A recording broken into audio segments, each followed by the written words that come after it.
Waalaikumsalam warahmatullahi wabarakatuh. Pagi.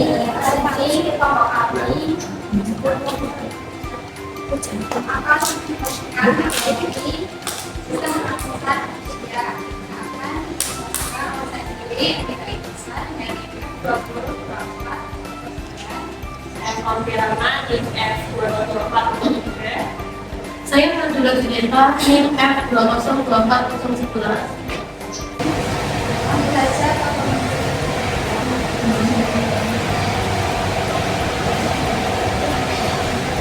Pengertian dari sistem pernapasan yang akan disampaikan.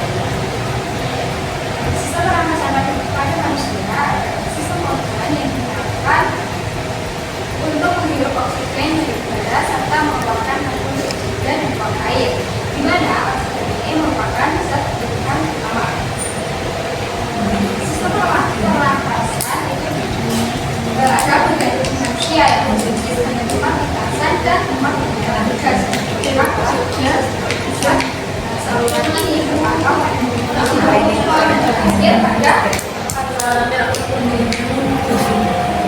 urutan saluran pernapasan yaitu ada rongga hidung, yaitu faring, trachea, bronkiolus, alveolus, dan berakhir di paru-paru atau pulmonus.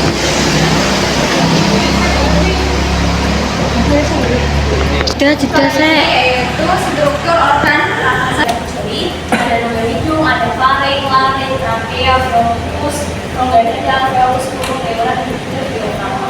Kita mulai dari mulut, hidung maksudnya. Dalam hidung itu ada yang namanya rongga hidung. Terus di dalam rongga hidung itu ada bulu-bulu halus yang fungsinya itu untuk menyaring udara yang masuk. Jadi udara yang masuk itu gak masuk secara mentah-mentah. Dia akan ditarik sama bulu-bulu yang ada di dalam hidung. Terus selain rambut halus, ada juga kelenjar minyak, ada kelenjar keringat, terus ada konka. Konka itu fungsinya buat membantu udara yang masuk sebagai hidup. Setelah hidung, udara akan turun ke faring. Faring itu letaknya di belakang rongga hidung sama rongga mulut di sini. Dia itu panjangnya kurang lebih sekitar 4 cm. Terus faring itu adalah persimpangan antara saluran pernapasan sama saluran pencernaan. Jadi dalam tenggorokan itu dicabangkan jadi dua ya, saluran pernapasan sendiri, pencernaan sendiri. Setelah faring, udara akan turun ke laring. Laring ini yang agak mengembang ini. Laring itu di laring ini ada sebuah patung ini. Patung ini adalah patung epiglottis. Patung epiglottis fungsinya itu untuk menutup ketika kita bernafas, patung epiglottis akan menutup saluran pencernaan. Ketika kita mengantuk minum, patung epiglottis akan menutup saluran pernapasan sebaliknya. Jadi patung epiglottis ini yang akan membuka dan menutup setiap saluran. Di laring ini terdapat pita suara. Pita suara itu yang bisa menghasilkan suara. Terus setelah laring akan turun ke batang tenggorokan. Trachea, ini batang tenggorokan. Nah, trachea ini panjangnya kurang lebih itu 10 cm dan letaknya itu ada di sebagian rongga leher dan sebagian di rongga dada. Terus trachea itu dikelilingi sama cincin-cincin tulang rawan dan yang di dalamnya itu ada silia. Silianya itu yang fungsinya buat menyaring udara sebelum nanti bakal masuk ke paru-paru. Setelah ini ada batang tenggorokan, maka batang tenggorokan itu akan bercabang tenggorokan, namanya adalah bronkus. Akan bercabang ke kanan, bronkus kanan, dan akan bercabang ke kiri, bronkus kiri. Kalau ke kanan ya berarti ke paru-paru kanan, kiri berarti ke paru-paru kiri. Oke, setelah ada batang tenggorokan, ada rongga dada. Rongga dada ini ruang penting di tubuh yang dilindungi sama tulang rusuk, sama tulang dada, dan juga otot-otot diafragma. Terus di dalam rongga dada itu ada organ vital seperti paru-paru, ada jantung, ada trachea, ada esophagus dan lain sebagainya. Setelah itu ada alveolus. Alveolus itu nih yang benar-benar dia di dalam paru-paru. Nah, alveolus inilah yang mengikat oksigen yang masuk ke dalam paru-paru. Tuh. Setelah alveolus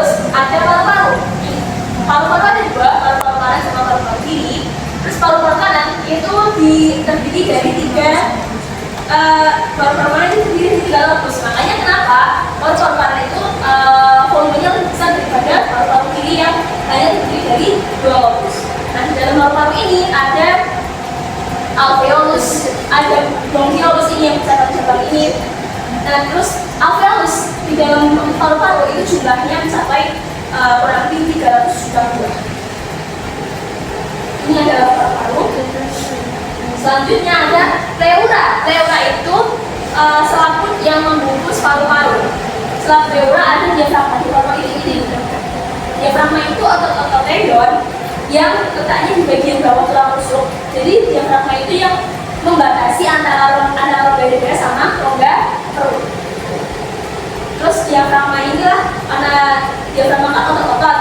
Nah, dia yang mengalami kontraksi dan relaksasi, dia juga yang nanti akan membantu dalam kontraksi dia yang bakal mengubah volume paru-paru dan juga volume rongga dada ketika nanti paru-paru itu akan mengalami proses inspirasi dan ekspirasi.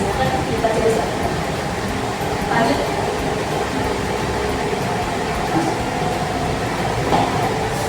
Selanjutnya ada mekanisme pernapasan. Menurut pembahasan yang terakhir, maka pernapasan dapat digunakan menjadi 2 jenis. Yang pertama pernapasan luar atau eksternal, di mana itu terjadinya pertukaran udara antara paru-paru dengan darah dalam kapiler. Yang kedua ada pernapasan dalam atau internal. Pernapasan dalam ini adalah pertukaran udara antara darah dalam kapiler dengan sel tubuh. Proses pernapasan selalu terjadi 2 siklus, yaitu cara inspirasi dan ekspirasi atau mengeluarkan udara. Berdasarkan cara melakukan inspirasi dan ekspirasi, serta tempat terjadinya pernapasan manusia dapat melakukan 2 mekanisme pernapasan, yaitu pernapasan dada dan pernapasan perut. Saya jelaskan satu-satu. Yang pertama ada pernapasan dada, di mana pernapasan ini melibatkan aktivitas otot atau tulang rusuk atau interkostal. Di sini ada 2 inspirasi, yaitu 2 fase, yaitu fase inspirasi dan ekspirasi. Yang pertama ada fase inspirasi dalam pernapasan dada. Mekanisme ini berfokus pada perubahan volume rongga dada melalui pergerakan tulang rusuk. Fase inspirasi ini terjadi kontraksi pada muskulus interkostalis eksternal. Kontraksi ini menyebabkan tulang rusuk terangkat ke arah atas atau bukan, dan akibatnya volume rongga dada itu menjadi meningkat, yang memicu penurunan tekanan intrapleural hingga lebih rendah dari tekanan atmosfer, dan sehingga udara itu mengalir ke dalam paru-paru. Yang kedua adalah fase ekspirasi. Fase ini merupakan proses pasif di mana otot interkostalis eksternal mengalami relaksasi. Tulang rusuk itu kembali ke posisi semula karena gaya recoil elastis paru. Nah, hal ini akan menjadikan akan memperkecil volume rongga dada sehingga tekanan interpulmoral meningkat melebihi tekanan atmosfer. Kemudian mendorong udara yang kedua yaitu pernapasan perut, di mana pernapasan ini melibatkan aktivitas otot diafragma. Ada 2 fase juga, inspirasi dan ekspirasi. Fase inspirasi, nah itu diafragma menerima impuls untuk berkontraksi sehingga bentuknya yang semula itu cembung berubah menjadi datar. Perubahan posisi ini secara signifikan memperluas volume rongga dada ke arah vertikal. Penurunan tekanan di dalam rongga dada menyebabkan paru-paru berekspansi yang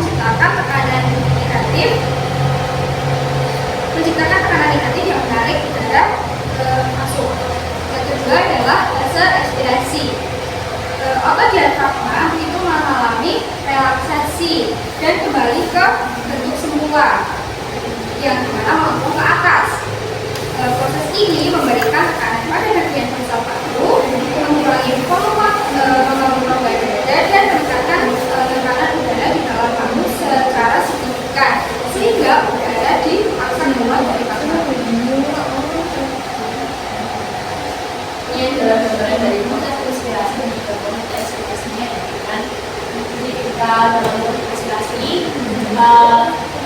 kalau untuk pernapasan proses inspirasi itu ketika udara masuk, itu otot-otot antara suka dapat kontraksi, dia akan mendarat atau naik. Setelah itu, kalau dalam ekspirasi otot-otot itu sebenarnya itu akan melakukan relaksasi. Dan ketika inspirasi diafragmanya itu akan melengkung ke atas, sedangkan kalau inspirasi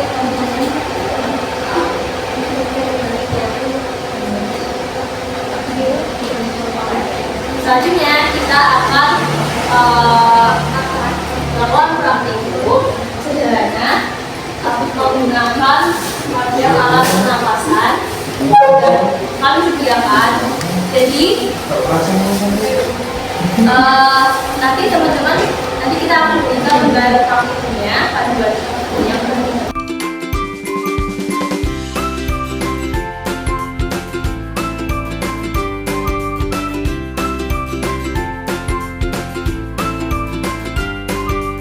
Jadi pembelajaran kita adalah untuk pengamatan terhadap mekanisme pernapasan pada manusia. Tujuannya yang pertama itu untuk mengamati organ-organ dalam sistem pernapasan pada manusia. Terus yang kedua itu mengidentifikasi mekanisme pernapasan pada manusia. Yang terakhir juga sebagai tugas makhluk KDIPA SDQ. Terus untuk alat bahannya, alatnya itu sederhana, pakai lembar hasil praktikum sama alat tulis. Selain lainnya ya kita pakai ini model sederhana sistem pernapasan manusia ini. Berikut adalah cara membuat model sederhana sistem pernafasan pada manusia.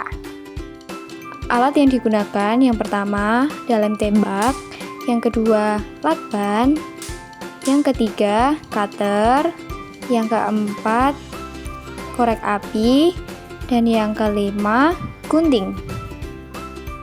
Bahan-bahan yang digunakan adalah 2 buah sedotan, 1 buah botol yang berukuran 1 liter, 2 buah balon kecil, dan 1 buah balon yang besar. Langkah yang pertama, panaskan cutter menggunakan korek api. Kemudian, potong melintang botol air mineral berukuran 1 liter menjadi 2 bagian.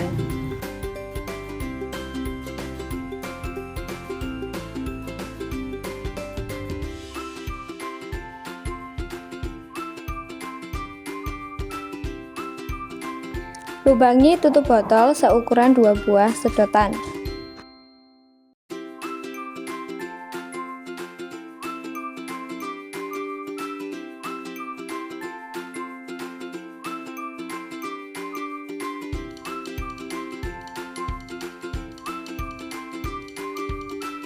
Selanjutnya, potong ujung balon kecil dengan pola miring, lalu rekatkan pada sedotan menggunakan lakban.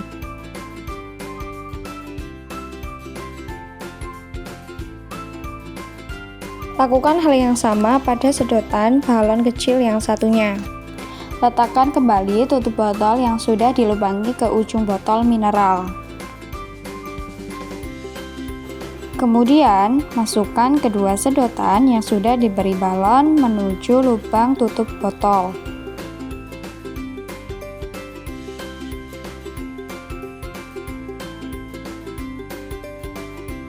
Beri lem pada bagian sedotan dan tutup botol supaya lebih rekat.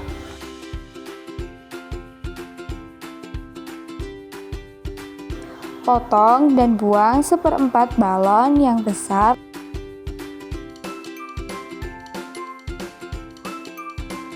Lalu ikat ujung balonnya.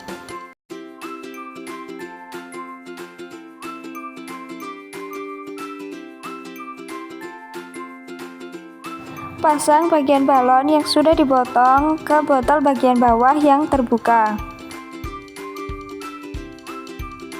Kemudian, eratkan menggunakan lakban.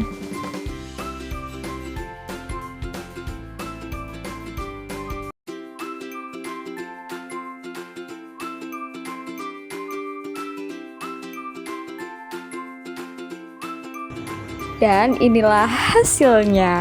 Yeay! Terus sama kerjanya, teman-teman siapkan alat banyak terlebih dahulu. Setelah itu, kita akan melakukan percobaan dengan menarik balon besar ini ke bawah. Tarik ke bawah. Nanti teman-teman amati apa yang akan terjadi di balon kecilnya ketika balon besar ini ditarik ke bawah. Setelah itu, setelah ditarik, kita akan mendorong balon besar ini ke atas. Dan teman-teman amati apa yang akan terjadi pada dua buah balon besar ini. Setelah mengamati hubungan antara ditarik dan diukurkannya balon besar terhadap perubahan balon kecil, yang kedua, teman-teman akan mengidentifikasi bagian-bagian dalam model sistem pernapasan ini ke dalam berdasarkan organ-organ aslinya. Jadi nanti ini sebagai apa, balon sebagai apa, balon kecil sebagai apa, botolnya sebagai apa, balon besarnya sebagai apa, gitu. Nah, sudah kita sediakan gambarnya, nanti teman-teman bisa isi. Setelah itu yang terakhir, urutkan proses inspirasi dan ekspirasinya. Jadi kan tadi teman-teman sudah mencoba menarik dan menentukan. Nah itu kan ini adalah salah satu replika dari proses inspirasi dan ekspirasi yang terjadi di dalam tubuh kita. Nah dari sini teman-teman urutkan proses inspirasi dan ekspirasinya berdasarkan pengamatan ini dan sesuai dengan materi yang tadi telah kami sampaikan. Selanjutnya catat hasil pengamatan kalian di lembar hasil praktikum. Itu untuk praktikum tentang sistem pernapasan. Sebelum kita lanjutkan, apakah ada yang ditanyakan?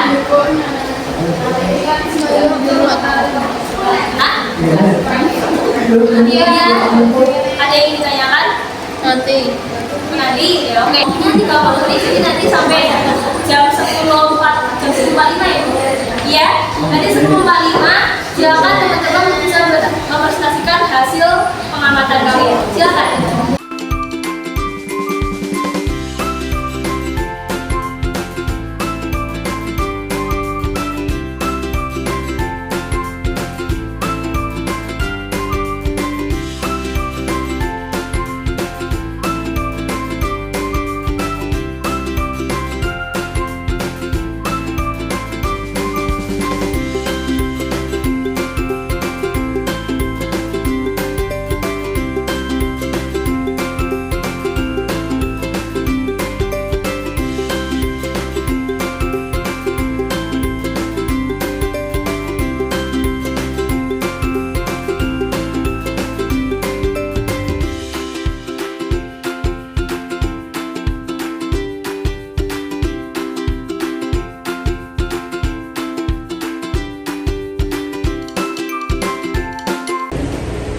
Dari kelompok 3 akan mempresentasikan hasil praktikum sistem pernapasan.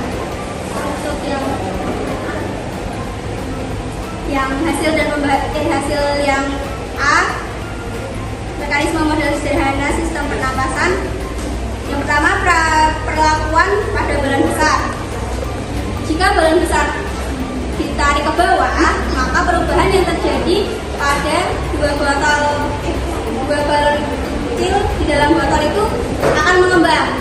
Sedangkan jika balon didorong masuk, maka dua balon kecil yang ada di dalam botol akan mengepis. Terus struktur model sederhana sistem pernapasan yang atas atau sedotan yang di luar ini lari yang berfungsi laring berfungsi untuk jalurnya masuk udara dari luar ke paru-paru.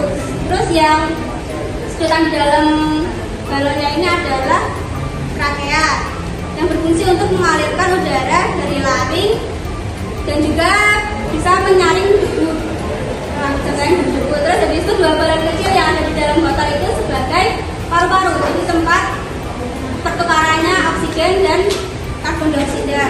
Terus yang ini balon besar, ini digambarkan sebagai diafragma, yaitu tempat keluar masuknya udara dengan inspirasi dan ekspirasi. Terus botolnya ini sendiri adalah penggambaran dari rongga dada. Kesimpulannya, praktikum ini menggambarkan proses inspirasi. Proses inspirasi itu proses ketika udara dihirup masuk ke dalam paru-paru, lalu otot diafragma akan berkontraksi atau menarik ke bawah, dan otot-otot interkostal eksternal berkontraksi juga, yang mengakibatkan kebesaran pada rongga dada dan juga menurunkan tekanan di dalam paru-paru. Jadi udara dari luar mengalir masuk untuk pertukaran gas. Sedangkan proses ekspirasi adalah proses pengeluaran udara dari paru-paru yang terjadi saat otot pernafasan seperti diafragma dan interkostal berrelaksasi setelah inspirasi. Diafragma akan naik dan rongga dada akan menyusut, yang mengakibatkan tekanan di paru-paru meningkat dan udara kayak karbon dioksida atau CO2 terdorong keluar secara masif. Nah, dari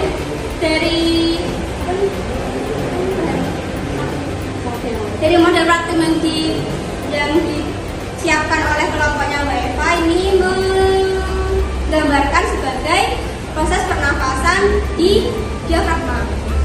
Seluruh organ pernafasan itu akan